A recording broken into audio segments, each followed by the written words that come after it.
Hello there. Today I'm going to show you how to make an easel card with a scalloped edge.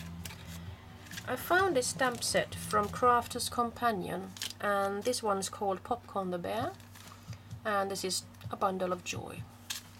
And I just couldn't resist making something really cute with them earlier this year. And I did get this idea from a Finnish girl called Anelmas, and she's calling herself Ann on the blog. She's just making the most wonderful cards I've ever seen, I think. Well, getting back to this one. In order to get this scalloped edge card base, you're going to have to start off just by folding the card. I mean, I'm using Spellbinder's octagon scalloped edge, and I'm thinking, well, this could be sort of 4 inches or sort of 10 centimeters. Just make sure that you have the piece of paper twice that length and once the width, and then you just fold the piece card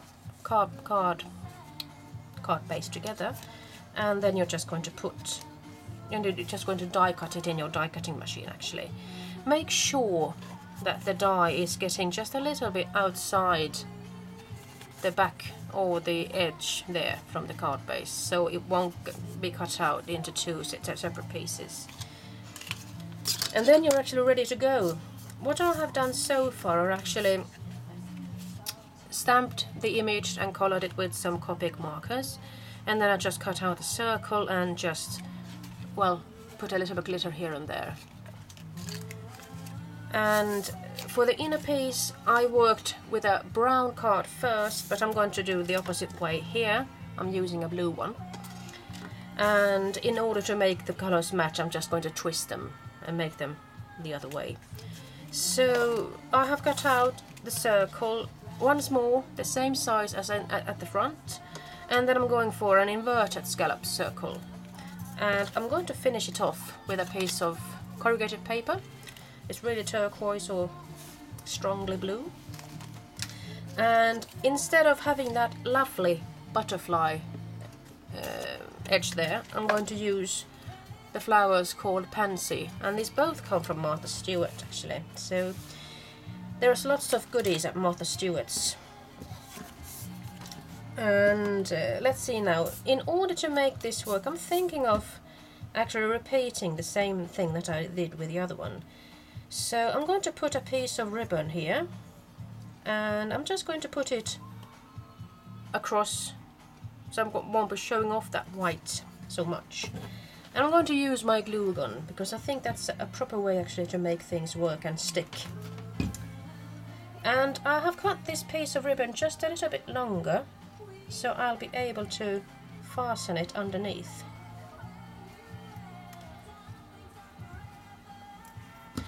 The tricky part, of course, comes now when I want to adhere this one. Just try to be quick enough, because this glue dries pretty quickly. Just put it in the middle, really.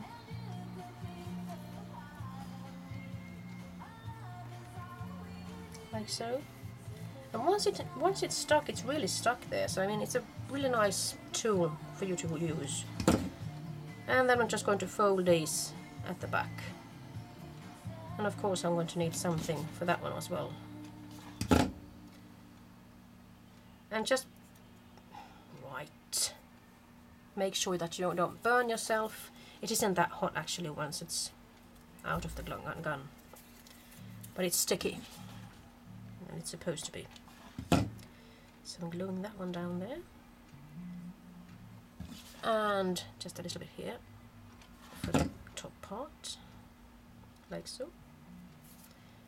And the strings are just a bit of a hassle really, but Tim Holtz taught me that I could use the embossing gun on it, and in that way the heat will actually make them just disappear, those gluey strings.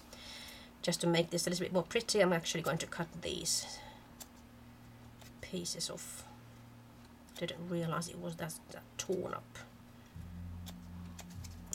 Right, and you can see I'm using the Tim Holtz scissors. I mean, they're really great.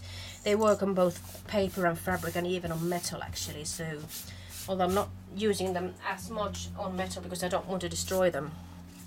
But they work, I'm telling you, they actually do work.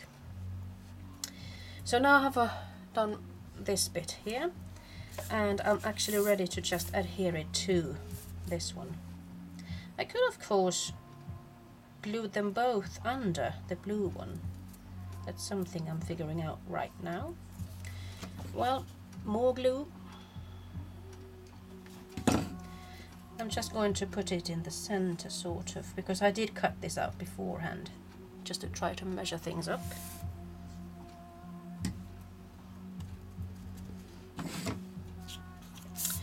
And the second thing, or what I'm left with right now, is actually just to glue this one down here. I'm actually going to go for the glue gun for this one as well. It doesn't have to be that particular. And I think it's making a pretty good a job. Without the hassle, like so. So now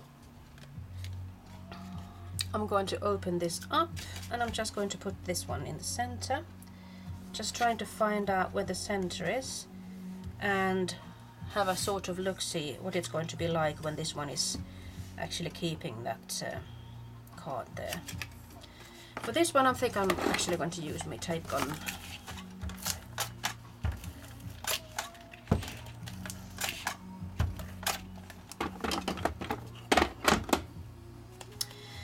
And then I need to find the center again, because I don't want this flower bed to be crooked, now do I? I'm hoping it's straight there.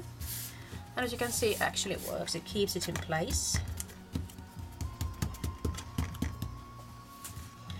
And since I'm going to mail this one, I'm not going to put roses in it because I'm just a little bit afraid of that. I'm going to be flattened out in the mail handling.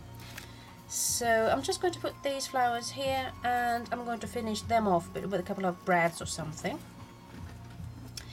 And there's a newborn baby boy into this family, and his name is Benjamin. So I'm going to put his name here. And I'm thinking of actually gluing these down with the tape gun as well. I'm sorry, the glue gun. So many guns. And I'm just going to put a little bit glue there. Doesn't need that much. And just one more to finish things off, and then I'm going to put some half pearls or something in the center, I think. Mustn't dwell on this. So,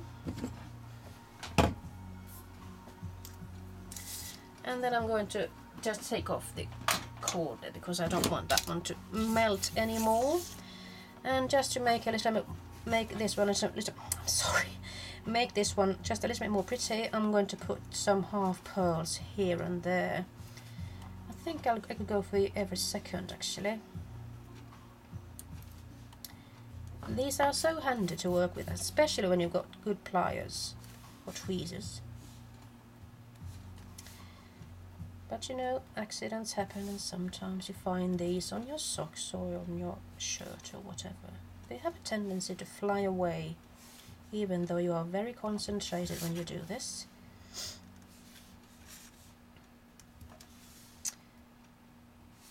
You can't really see these half pearls that well now, can you? But I think they're actually, as you can see, just flipped away and landed there.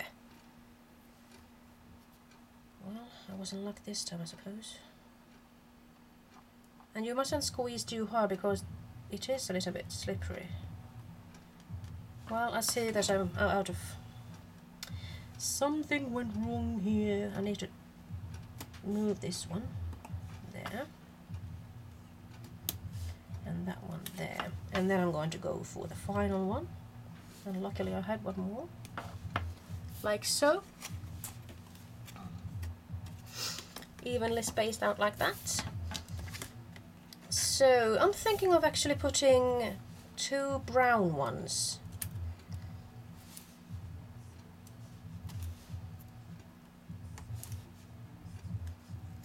So, what do you think about that?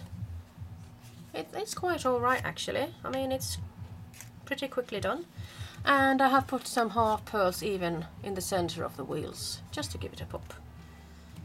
So I'm actually pretty pleased with this one. I'm going to send this one away today, and I'm hoping that the recipient will be happy about this.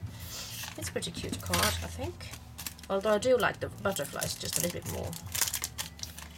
Well, I'm signing off right now, but you better stay tuned, because I'll be back in a few days.